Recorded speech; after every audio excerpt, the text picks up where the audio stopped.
नाज़रीन अस्सलाम वालेकुम। नाज़रीन, अल्लाह ताला जल्ल शानहू ने इंसान पर कायनात के मुकम्मल राज नहीं खोले। बहुत सारी चीज़ों का इंसान को इल्म नहीं है। मसलन जानवरों की ज़ुबान हर इंसान नहीं समझता, और इसी तरह परिंदों की ज़ुबान जो है वो इंसान नहीं समझते, और बेशुमार चीज़ें हैं जो कायनात में इंसान वो मुकम्मल तौर पर उनको नहीं जानता। तो इसमें भी अल्लाह ताला जल्ल शानहू की तरफ से हिकमत है, क्योंकि अल्लाह के हर काम में हिकमत होती है। इंसान अगर जानवरों की, परिंदों की बोलियों से नावाकिफ़ है तो इसमें भी बहुत बड़ी हिकमत है। एक वाक़या जलालुद्दीन रूमी रहमतुल्लाह अलैह ने लिखा है। वो फरमाते हैं कि हज़रत मूसा अलैहिस्सलाम के ज़माने में एक आदमी हज़रत मूसा अलैहिस्सलाम के पास आया और उसने कहा कि आप अल्लाह ताला से बात करते हैं तो अल्लाह ताला से ये दुआ करें कि अल्लाह ताला मुझे जानवरों की, परिंदों की बोली समझने पर कुदरत अता कर दे। हज़रत मूसा अलैहिस्सलाम चूँकि अल्लाह ताला के नबी थे और नबी के पास इल्म व हिकमत होता है, चुनाचे उन्होंने कहा कि आप इस सवाल को छोड़ें, इस बहस में ना पड़ें। इसमें अल्लाह ताला की हिकमत है कि हमें जो है वो जानवरों की, परिंदों की बोलियां नहीं सिखाई गई। इसमें कोई ना कोई अल्लाह ताला की हिकमत है। लेकिन जब जैसा कि कहते हैं कि किसी बात से जितना मना किया जाए, इंसान की फितरत है कि उसकी तरफ ज्यादा जाता है। चुनाचे उसने मजीद उसके ऊपर इसरार करना शुरू कर दिया। तो हजरत मूसा अलैहिस्सलाम ने अल्लाह ताला से अर्ज किया कि या अल्लाह, ये बंदा जानवरों की, परिंदों की बोलियां जानना चाहता है। तो अल्लाह ताला ने फरमाया कि ए मूसा, अगर वो बाज नहीं आता तो उसको हम जानवरों की बोलियां जो हैं उन पर उसको कुदरत दे देते हैं। चुनाचे उसने कहा कि ए मूसा, अगर मुझे तमाम जानवरों की बोलियां नहीं सिखाई जा सकती, मैं उन पर कुदरत नहीं हासिल कर सकता, तो मेरे घर के जो जानवर हैं, कुत्ता है, ये मुर्गा है, तो इनकी बोलियां मेरी समझ में आना शुरू हो जाएं। चुनाचे उन्होंने हजरत मूसा अलैहिस्सलाम ने अल्लाह ताला से मांगा तो अल्लाह ताला जल्ल शानहू ने उस आदमी के को ये कुदरत दे दी कि वो अपने घर के कुत्ते और मुर्गे की बोली समझना शुरू हो गया। नाज़रीन, आगे वाकया यूं चलता है कि एक दिन सुबह को उस आदमी का जो खादम है, रोटी खाने के बाद वो दस्तरखान उठाता है और एक जगह झाड़ना शुरू करता है, झाड़ने लगता है। तो मुर्गा दस्तरखान के पास आता है, वो रोटी उठाता है, जाने लगता है तो कुत्ता आगे खड़ा हो जाता है। कुत्ता कहता है कि मुझे भी रोटी दो, और वो आदमी ये सारा माजरा देख रहा होता है।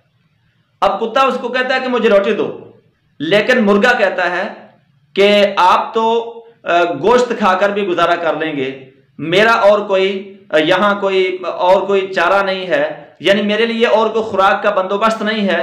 लिहाजा आपके लिए खुशखबरी ये है कि आज हमारा जो मालिक है इसका घोड़ा मर जाएगा, उसका गोश्त आप खूब खाना और मुझे आप ये रोटी खाने दें। चुनाचे कुत्ता उसके रास्ते से एक तरफ हो गया और उसने अपना दाना दुनका जो है वो खाया और आराम से फिरने लगा। अब ये बात चूंकि मालिक भी सुन रहा था, तो मालिक ने कहा कि अपने आप को नुकसान से बचाया जाए। चुनाचे वो फौरन गया मंडी में और अपना घोड़ा जो है फरोख्त कराया। आज का दिन गुजर गया, अगला दिन आया, मालिक ने रोटी खाई और फिर वो वही मंजर देखने के लिए बैठ गया।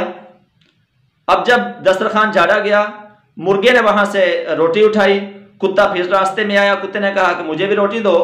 तो मुर्गा कहने लगा कि आज जो हमारा मालिक है उसका खच्चर जो है वो मर जाएगा और आप बेफिक्र होकर उसका आप गोश्त खाना और मुझे ये रोटी खाने दें। कुत्ते ने कहा कि कल आप कहते थे कि उसका घोड़ा मर जाएगा और आज आप कह रहे हैं कि उसका खच्चर मर जाएगा। मुर्गा कहने लगा कि मैंने झूठ नहीं बोला, मैंने सच बोला है। वाकयातन उसका घोड़ा जो है वो दूसरी जगह जाकर मर गया है, लेकिन इसने नुकसान से बचने के लिए उसको आगे फरोख्त कर दिया है। अब चूंकि मुर्ग को भी पता नहीं था कि आइंदा क्या होने वाला है, लेकिन मुर्ग ने तो इतला देनी थी। तो बहरहाल जो कुत्ता है वो भी, उसने भी अगला दिन गुजारा और मुर्ग ने भी गुजारा। तो उससे अगले दिन फिर दोबारा दस्तरखान झाड़ा गया और مرغا جو ہے وہ روٹی اٹھا کر لے جانے لگا تو کتا اس کے راستے میں آیا۔ مرغ نے کہا، مختصر بات یہ کہ اس نے کہا کہ آج ہمارے مالک کا اونٹ مر جائے گا۔ کتے نے کہا کہ ایک دن آپ نے کہا گھوڑا مر جائے گا، دوسرے دن کہا خچر مر جائے گا، اور آج کہہ رہے اونٹ مر جائے گا، لیکن میں تو بھوکا رہتا ہوں، مجھے نہ گوشت اونٹ کا ملا، نہ مجھے گوشت گھوڑے کا ملا، اور نہ خچر کا ملا، اور نہ اب اونٹ کا ملے گا۔ کتے نے کہا کہ میں جھوٹ نہیں بولتا، جھوٹ بولنا ہماری نسل میں نہیں ہے، ہم مؤذنوں کی طرح سچے لوگ ہیں، یعنی ہماری نسل جو ہے وہ سچی ہے، جس طرح مؤذن سچے ہوتے ہیں اسی طرح ہماری مرغوں کی جو نسل ہے وہ سچی ہے، اور اگر ہم جھوٹ بولیں تو ہم اسی دن ہلاک ہو جائیں۔ ناظرین، یہ بات مرغ نے کی اور وہ آگے چل پڑا، اور مالک جو تھا وہ سن رہا تھا۔ مالک نے کہا کہ آج میرا اونٹ مر جائے گا، لہٰذا اس کو جلد از جلد فروخت کر دینا چاہیے۔ مالک بڑا خوش تھا کہ مجھے جانوروں کی، پرندوں کی بولیاں جو ہیں وہ سمجھ آنے لگ گئی ہیں، تو میں کتنے بڑے نقصان سے بچ گیا ہوں۔ چنانچہ اس نے اونٹ فروخت کر دیا، اور اونٹ فروخت کر کے وہ گھر آ گیا۔ اگلے دن پھر دوبارہ یہی ماجرا ہوا، دسترخوان جھاڑا گیا اور مرغ جو ہے وہ روٹی اٹھا کر جانے لگا، راستے میں اس کے کتا آ گیا۔ کتے نے کہا کہ ہاں بھائی، آج کیا بات ہے، آج کیا واقعہ سناؤ گے، آج کیا مجھے دلاسا دو گے کس چیز کا؟ تو مرغ نے کہا کہ آج کی خبر بڑی بری ہے، ہمارے مالک نے جانوروں کے مرنے کا صدمہ برداشت نہیں کیا، جانوروں کی موت کا نقصان برداشت نہیں کیا، تو آج اس کی موت آنے والی ہے۔ چنانچہ آج ہمارا مالک مر جائے گا، اور اس کے مرنے پر جو گھر میں گائے بندھی ہوئی ہے وہ اس کے رشتہ دار آئیں گے اور وہ اس کو ذبح کریں گے، اور تو بھی اس کا گوشت کھانا، اور جو اس کی زائد چیزیں ہوتی ہیں چربی وغیرہ وہ تیرے حصے میں آ جائے گی، چنانچہ تو بھی اس کو کھا لینا۔ مالک نے جب یہ بات سنی تو اس کے پاؤں کے نیچے سے زمین نکل گئی، اور وہ کانپنے لگا، رونے اور چلانے لگا۔ اسی طرح کانپتا ہانپتا حضرت موسیٰ علیہ السلام کی بارگاہ میں پہنچا، اور اس نے کہا کہ اے موسیٰ، میری جان چھڑائیے اور میرے بارے میں اللہ تعالیٰ سے معافی مانگیے، میں نے یہ پوچھ کر، یہ جان کر اور اس پر اصرار کر کے بہت بڑا اپنے اوپر ظلم کیا، اور آج میری موت کا جو ہے وہ پروانہ آ گیا۔ میں جانوروں کے مرنے کا نقصان جو ہے اس سے بچنے کے لیے میں نے ان کو فروخت کر دیا، لیکن آج میں اپنی موت کو تو نہیں ٹال سکتا۔ حضرت موسیٰ علیہ السلام نے کہا کہ میں نے تو آپ کو کہا تھا کہ آپ اس قصے میں نہ پڑیں، لیکن اب اللہ تعالیٰ کی جو قدرت ہے اس کو کوئی نہیں روک سکتا، وہ آ کر رہے گی، اور اللہ تعالیٰ کی طرف سے جو لکھا ہوا ہے وہ ہو کر رہے گا۔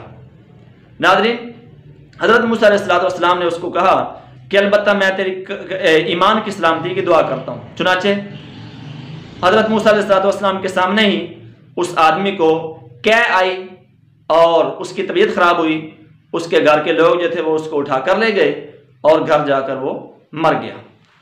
علامہ جلال الدین رومی رحمۃ اللہ علیہ یہاں پر لکھتے ہیں کہ انسان کے اوپر جو مصیبتیں آتی ہیں، جو پریشانیاں آتی ہیں، اس کا مثلاً پیسہ ضائع ہو جاتا ہے، مال ضائع ہو جاتا ہے، کوئی جانور ضائع ہو جاتا ہے، تو اس پر اسے کبھی بھی غم نہیں کرنا چاہیے، کبھی بھی اسے اتنا زیادہ افسوس نہیں ہونا چاہیے، کیونکہ اس کا جانور مرا ہے، اس کا پیسہ ضائع ہوا ہے، تو اس کی جان کا جو ہے وہ صدقہ نکل گیا، اس کی جان کے اوپر، اس کے اپنے اوپر جو سختی تھی وہ ٹل گئی ہے، اور اگر وہ جانور نہ مرتا تو یہ سختی جو ہے وہ اس کے اوپر آ جاتی۔ یہ اللہ تعالیٰ جل شانہ کا نظام ہے، قدرت کا نظام ہے۔